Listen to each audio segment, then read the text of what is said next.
So, good evening. Tonight's topic is joy. And you might first consider what you feel when you hear that word. For some people, joy is almost the aim of the path. There's a sense of maybe seeking bliss or something like that. And for other people, there might even be a slight negative connotation. Joy, really, I don't know, it feels a little bit fluffy, maybe denial. There's so many problems in the world. Surely joy is a little bit surface level, lightweight, something like that. So whatever your response is to that idea, I encourage you to consider for tonight the possibility that joy has some significant depth to it. It's not lightweight, actually, and neither is it solely concerned with bliss and ease. It has some substance. It's not an escape from meeting suffering. And I'm going to talk a bit about how it plays an essential role on the path to liberation. We need joy, actually. It's important on our path. So joy is a very beautiful quality of heart. It points toward, in an essential way, it points toward abundance. And so we're going to talk about several different kinds of joy tonight. I'm going to offer kind of an abundance or a bouquet of different experiences of joy that come on the path. So just as an overview, there's appreciative joy or empathetic joy that we can feel for the success of others. There's meditative joy that comes when the mind becomes stiller and more free of the hindrances. And there can be joy in the path, in the practice, in the Dharma itself. There's even other kinds of joy than that, perhaps, but that's what we'll try to cover tonight as I said, kind of a bouquet of different types. So let's start with this experience of joy at the success or happiness of others. This is a kind of joy that's also called mudita. It's one of the 4 Brahma Viharas or heart qualities that we cultivate on the path. The others you might be more familiar with: metta, loving kindness, karuna, compassion, and upekkha, equanimity. Those 3, along with mudita, appreciative joy, are the 4 Brahma Viharas or divine abodes. So these are relational qualities, and they acknowledge that we live in a world that does include happiness. We see people getting what they like. We see them succeeding. We see them achieving goals and gaining praise. And one quality of having a mature heart is the ability to celebrate the joy of others in a simple, happy, natural way. The Dalai Lama said, "If I am happy when good things happen to other people, billions more chances to be happy." So really, this is a wonderful thing. All the time in the world, there's actually a lot of good things going on. There are acts of generosity and kindness being done at every moment somewhere in the world. And we can tap into that. Now, if this is sounding a little bit difficult, often one way that we can touch into appreciative joy immediately is through animals.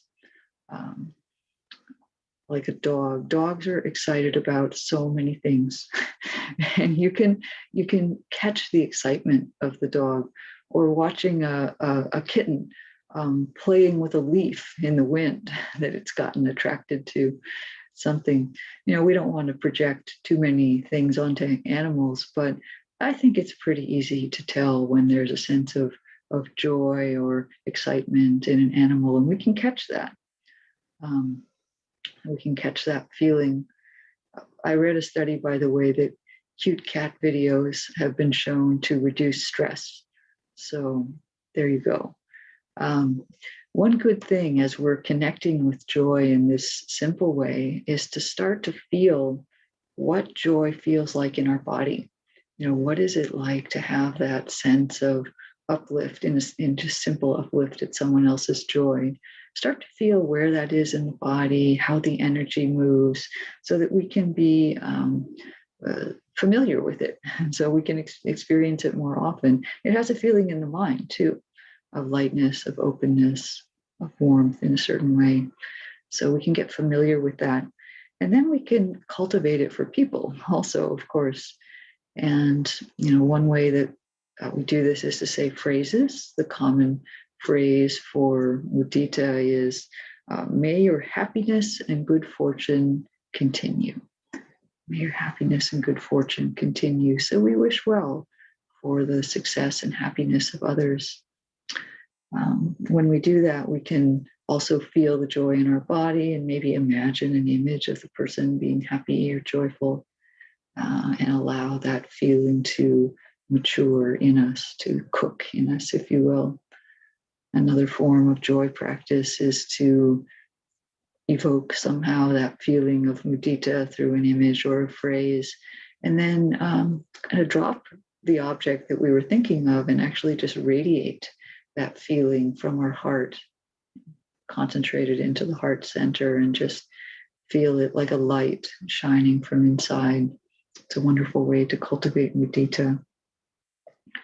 So it's natural, of course, that as we try to cultivate appreciative or empathetic joy, we will run into what gets in the way of that.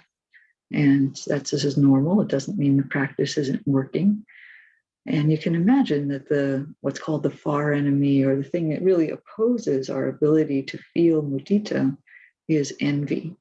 So somebody else gets some success or gains something, and we think, well, why did they get that? They didn't deserve that. Or we think, I should have gotten that. How come I didn't get that instead or also? And so there's a turning toward the self, or somehow some envy. And so it's helpful just to notice that this blocks our appreciative joy. One thing that fuels envy, that the reason that we might have such feelings, is there can be an idea that in order to be happy, we have to get something. And so seeing somebody else get something, we would feel like, well, how come I didn't get something?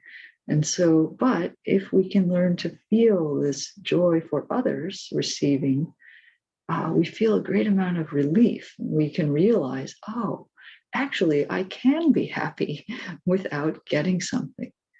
There is a kind of happiness that doesn't come from that.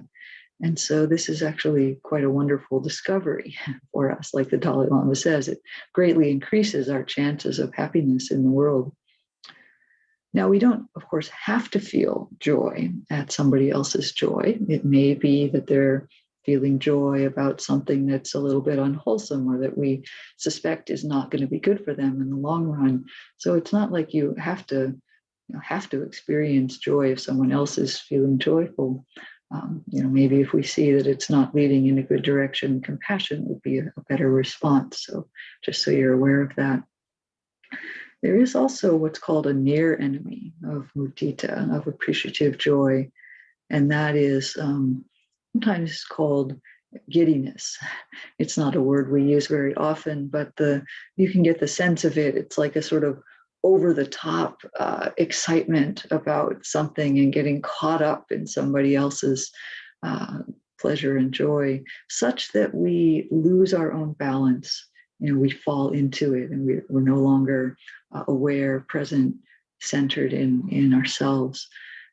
So our own heart. So you can feel when that's happening. We've probably all experienced that tumbling feeling of giddiness. And so just be aware that's not really mudita.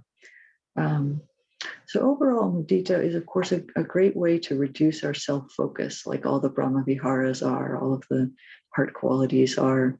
So we undermine, this belief that we have, sometimes subtly, that we need to be receiving and getting and being praised and bolstered all the time in order to feel happy.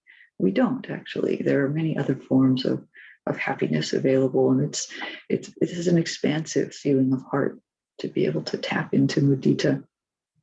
So much recommended as a cultivation. Now, in addition, there's a whole other flavor of joy that comes from meditation. And this is something that the mind starts to feel when it has less of the hindrances and less caught up in sense pleasures and sort of our usual pursuits. So this comes again through sitting practice. It's called piti, P-I-T-I, and I'll get to it in a moment. Often when people start sitting, there's not a lot of joy in the sitting.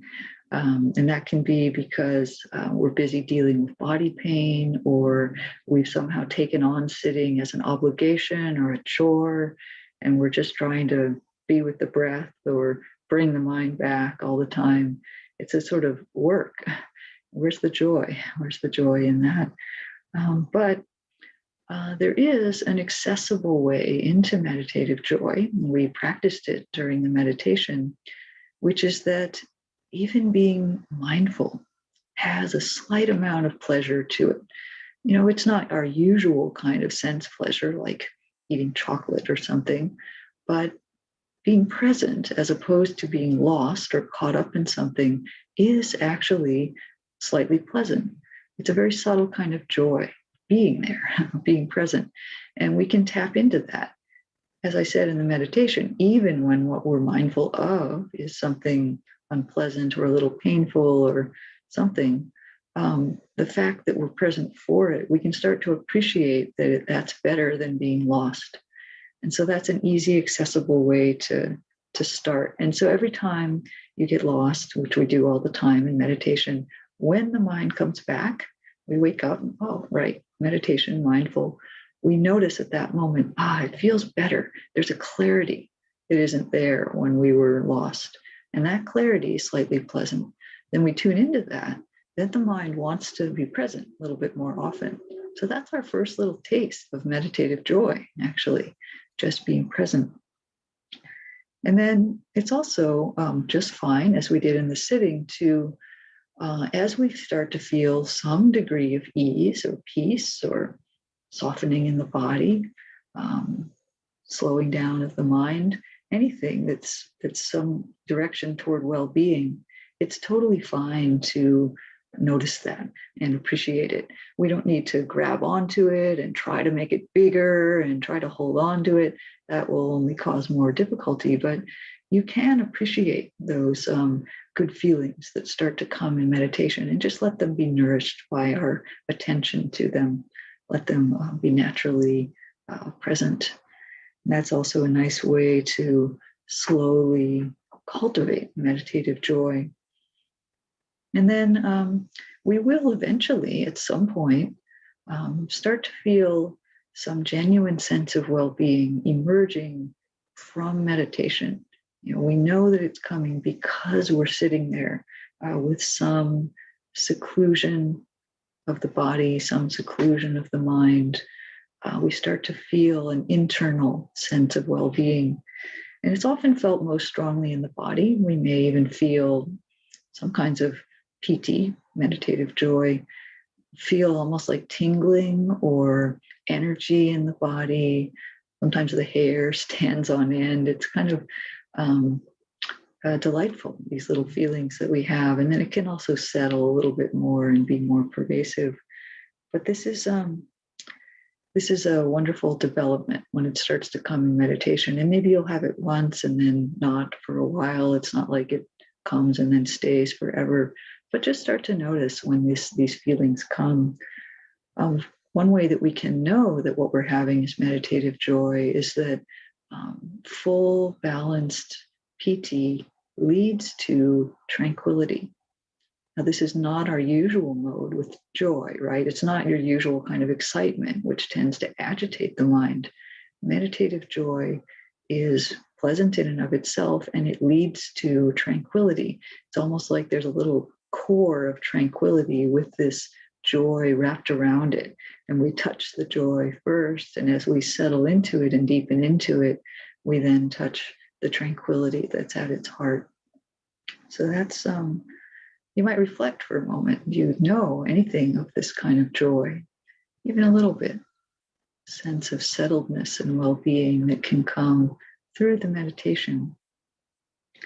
So mostly meditative joy comes as the mind softens and becomes more continuously mindful. We don't have to try to cultivate it. In fact, that's can sometimes be counterproductive.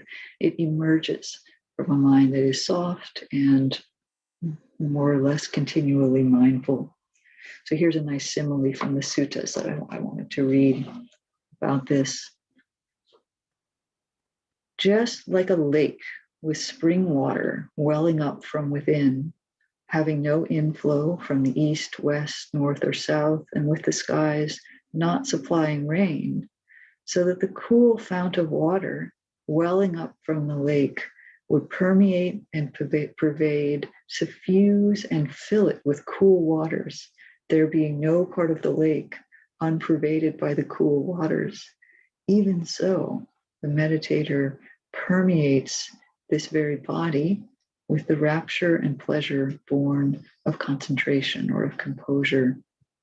So there's a sense, like, don't get lost in all the words, a sense of a lake with a well within it that is bringing something up. It's coming from meditation itself.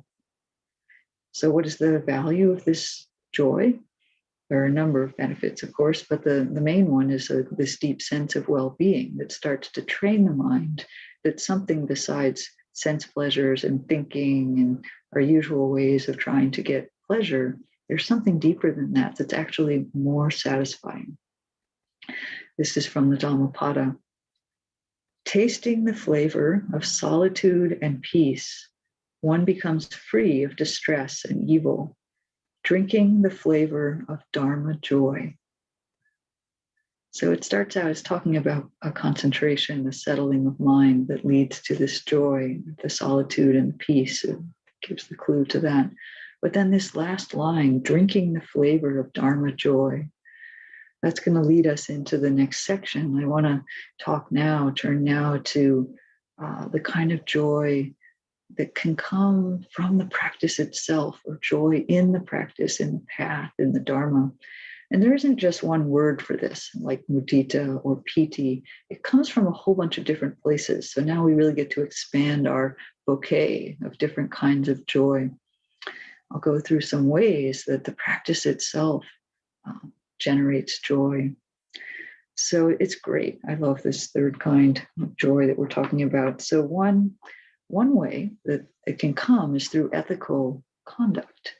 And this isn't anything complicated or heavy or rigid. It's that when we've generally behaved well, we've said and done things that were wholesome enough, we get to the end of the day and we feel good about how that went. As sort of a sense of joy. It's actually called the bliss of blamelessness. We don't need to absolutize that or make it, blamelessness sounds a little bit too idealistic to me. But essentially, we can get to the end of the day and feel like it went okay. That's actually a very precious feeling. It nourishes us to realize that we've generally said and done and even thought things that were good throughout the day. It also comes from having confidence or faith, if you will, in the path. So when we have a moment where we realize that we're confident that what we're doing is the right thing. I have times when I realize I'm just grateful that I have a path. I'm grateful that I have some way of managing the things that come up during the day in my mind and my body. That's right, I have a path. And when I reflect on that, I feel a certain kind of joy, just emerges naturally, kind of a delight. Oh yeah, good. There's support. There's a way to deal with life. Interestingly, joy can also come from renunciation. Now, renunciation is not usually our favorite word, but it really just means letting go. And in this case, it could mean we don't have so much conventional focus on stuff and wealth and prestige and identity. It's like we're not so wrapped up in those usual kinds of pursuits that the advertisements and the marketers tell us will make us happy. When we realize, not really, that's not really the path to happiness, we can start to feel a subtle kind of joy just in the simplicity of living a more balanced way. The mind gets clearer. So the Buddha describes a certain kind of joy that arises from, if you will, the wisdom of renunciation. I'll read a little bit about that. So seeing things as they are. So he says, when, by knowing the impermanence, change, fading away, and cessation of, let's say, forms, could be any of the five sense objects, but material things, and one sees as it actually is with proper wisdom that forms are all impermanent and subject to change, joy arises. Such joy as this is called the joy based on renunciation. That's interesting. So it's a little subtle, but it means that, if I'm using this cup and, it's a nice cup, holds water, but I know at the same time that I'm looking at it that it's subject to breakage. It's not a permanent source of happiness for me. I like it right now, but wouldn't be wise to place all of my happiness in this cup. There's a certain subtle joy that comes from knowing that. There's some wisdom there. And maybe a cup is a somewhat trivial example, but we can think about how the path and the practice allow us to realize, not take the bait of things in the world quite so easily. Of course, we still do sometimes, but there can be a certain joy in having that strength, knowing, okay, I know that all things change. They're going to pass. I shouldn't rely on this completely. So if you do feel that, if you have some sense of that in some areas of your life, take joy in that. Not everyone knows that. It's a kind of wisdom and a kind of joy. So we should get also to a question that people sometimes ask at this point, which is, why or how can we be joyful in a world with pain? In the face of pain, why be joyful? So first off, let me ask, why not? Seriously, why not?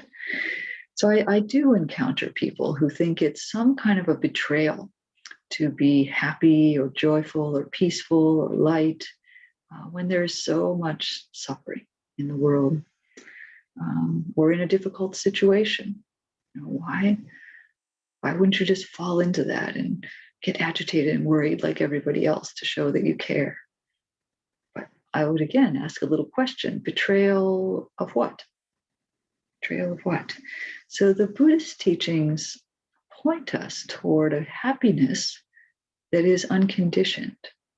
What does that mean? That's a word we don't use very often either, but it means a kind of happiness that is not subject to the conditions of the world, so not dependent on things being a certain way. You can be happy if they're this way or that way or this other way.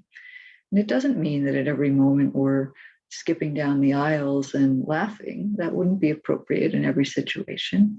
But there's a way in which we have a certain happiness of heart that can be present with anything in various ways, appropriate to that situation. So we can look for that in our heart. We can look for ways that we can find joy. At the very least, we have the joy of presence. If we're present for suffering, we may feel compassion for the suffering, concern, wishing to help. And in that deep presence, that wisdom of being there for something, there is actually a little bit of joy. There's still that joy of presence, subtle, but it's there. So Jack Kornfield says it this way: In joy, we are not afraid of pleasure. We do not mistakenly believe it is disloyal to the suffering of the world to honor the happiness we have been given. So if we have some happiness in our life, we're not being disloyal to appreciate and enjoy that. Or this from Archbishop Desmond Tutu, wonderful minister from South Africa. It helps no one if you sacrifice your joy because others are suffering. We people who care must be filled with joy so that others recognize that caring, helping, and being generous are not a burden. They are a joy. So how about that? We people who care must be filled with joy so that others recognize caring is a joy. It's so valuable to see radiant, joyful helpers of the world, and so inspiring and necessary, uplifting, offer some hope, some vision, even in the face of suffering.